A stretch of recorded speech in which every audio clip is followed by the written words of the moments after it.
Welcome to Technology Discussion with Amit.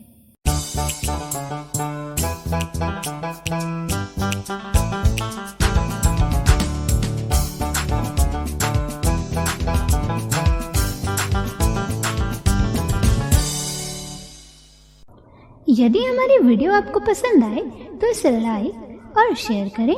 तकनीकी ज्ञान से जुड़े रहने के लिए हमारे चैनल को सब्सक्राइब करें और हमारी वीडियो नोटिफिकेशन सबसे पहले पाने के लिए नोटिफिकेशन लेवल को ऑल पर सेट करें।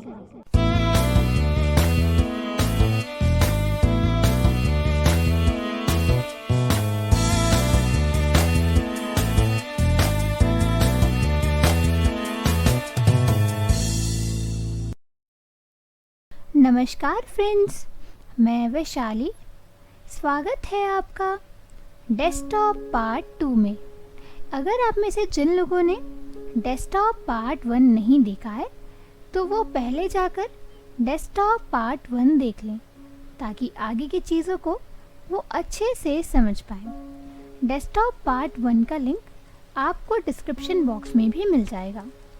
इस ट्यूटोरियल में आज हम बात करने वाले हैं डेस्कटॉप नेविगेशन के बारे में। हम जानेंगे कि डेस्कटॉप पर नेविगेट करने का एक सही तरीका क्या और कौन सा होता है। वीडियो शुरू करने से पहले मैं आपको ये बता दूं कि हम इस टॉपिक को विंडोज़ 11 के हिसाब से कवर कर रहे हैं। तो चलिए शुरू करते हैं।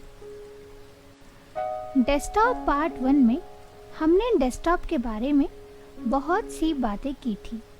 हमने जाना था कि डेस्कटॉप है क्या, डेस्कटॉप दिखता कैसा है, इसका क्या यूज़ होता है और भी बहुत कुछ। उसमें हमने एक ये बात भी जानी थी कि डेस्कटॉप पर हम शॉर्टकट क्रिएट कर सकते हैं। इन शॉर्टकट्स को हम बेसिकली आइकन्स कहते हैं और आज हम जानेंगे कि इन आइकन्स पर नेविगेट करने का सही तरीका क्या और कौन सा होता है।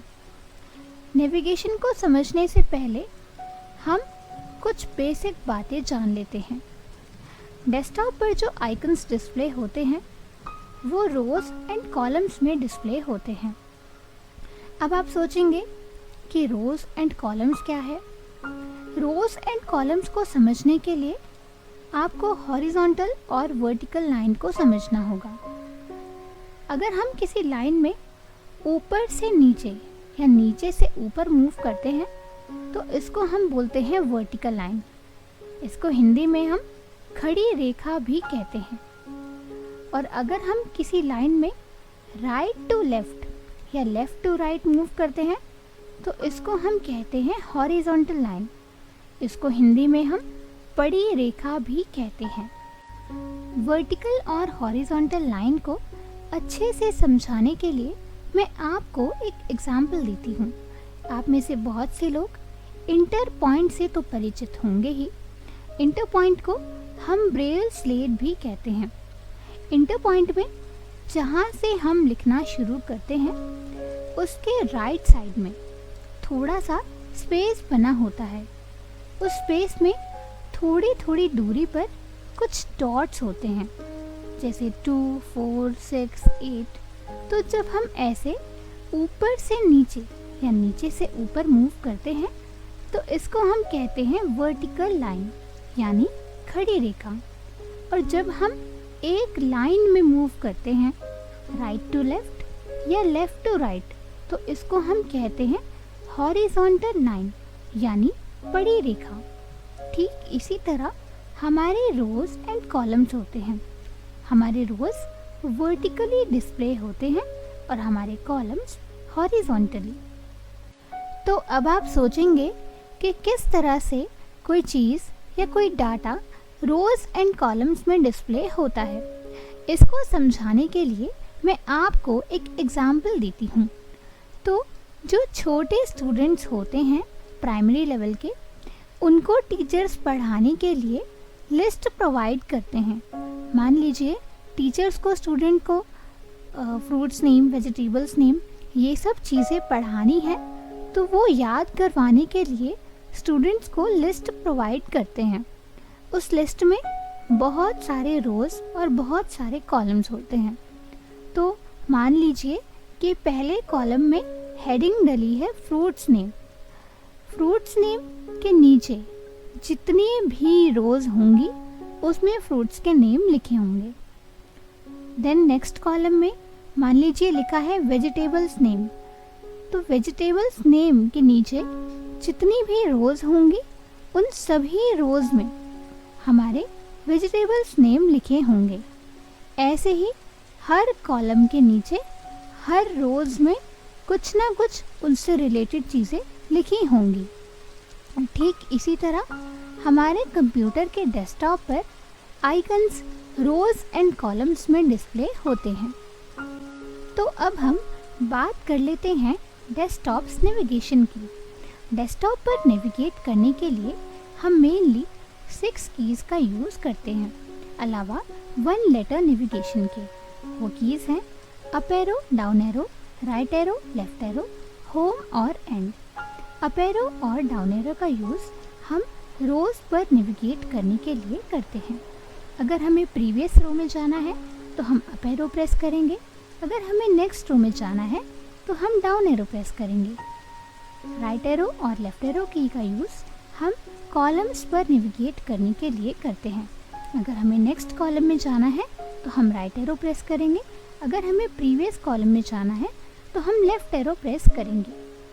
होम की का यूज़ हम सबसे टॉप पर आने के लिए करते हैं।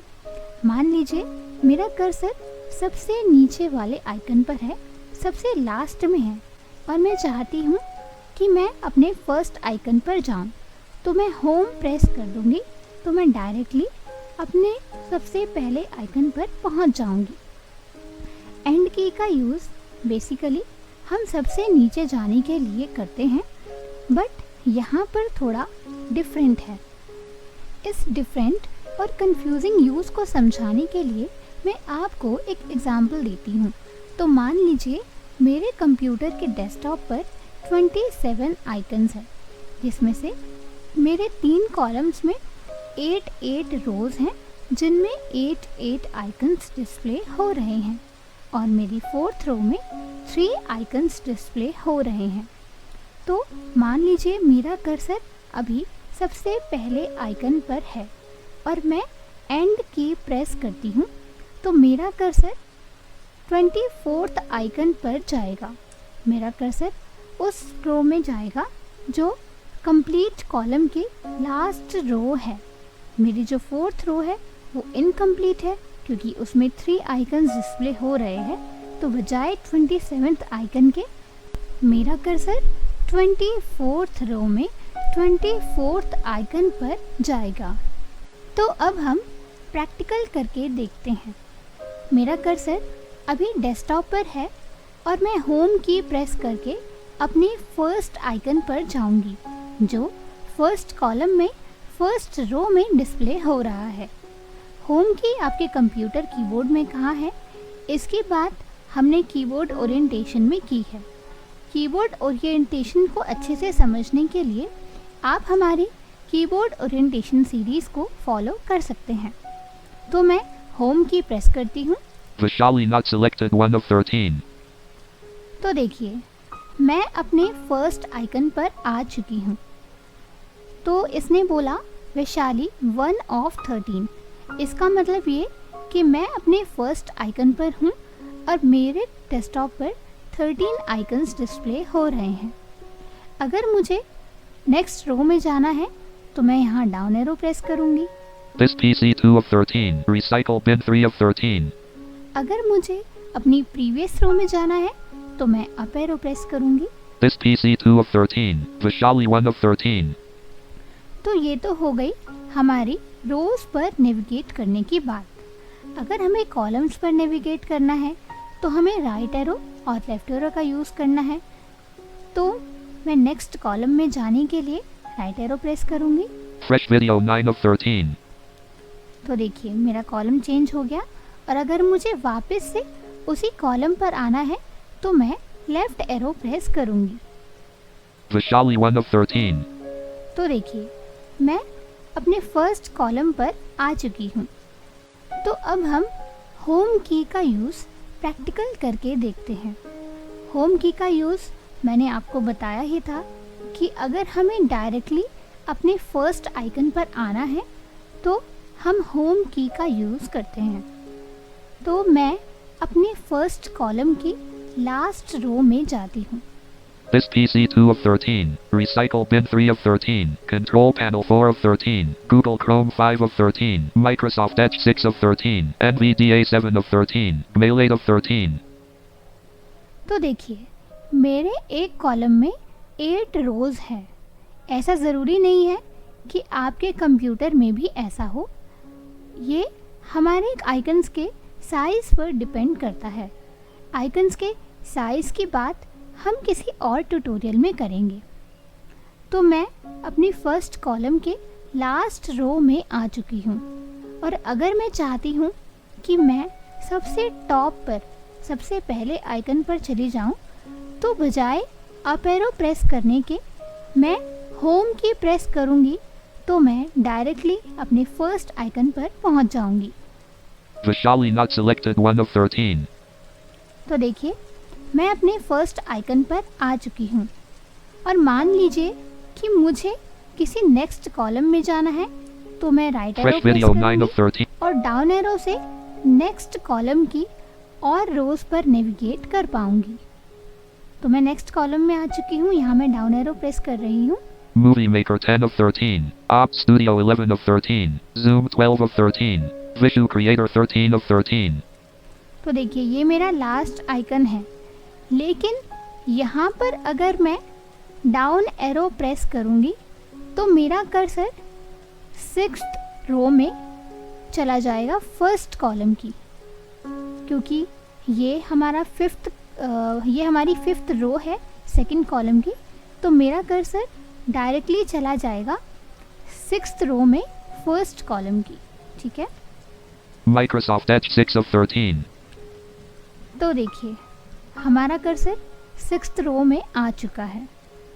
तो ये तो बात हो गई हमारी होम की। मैं एक बार फिर से होम की प्रेस कर रही हूँ। Vishali not selected 1 of 13. तो अब हम बात करते हैं एंड की। एंड की का यूज़ तो मैं आपको अच्छे से समझा ही चुकी हूँ कि किसी कंप्लीट लास्ट कॉलम के लास्ट रो में जाने के लिए हम एंड की का यूज़ करते हैं। तो मेरे कंप्यूटर में तो 2 ही कॉलम्स हैं, एक कंप्लीट और एक इनकम्प्लीट। तो मैं एंड की प्रेस करती हूँ। Mail not selected 8 of 13. तो जैसे ही मैंने एंड की प्रेस की तो मेरा कर्सर कंप्लीट कॉलम की लास्ट रो में लास्ट आइकन पर आ चुका है। तो इस ट्यूटोरियल में बस इतना ही। डेस्कटॉप से जुड़ी हम और भी बहुत सी बातें करेंगे, लेकिन किसी और ट्यूटोरियल में। तब तक के लिए नमस्कार।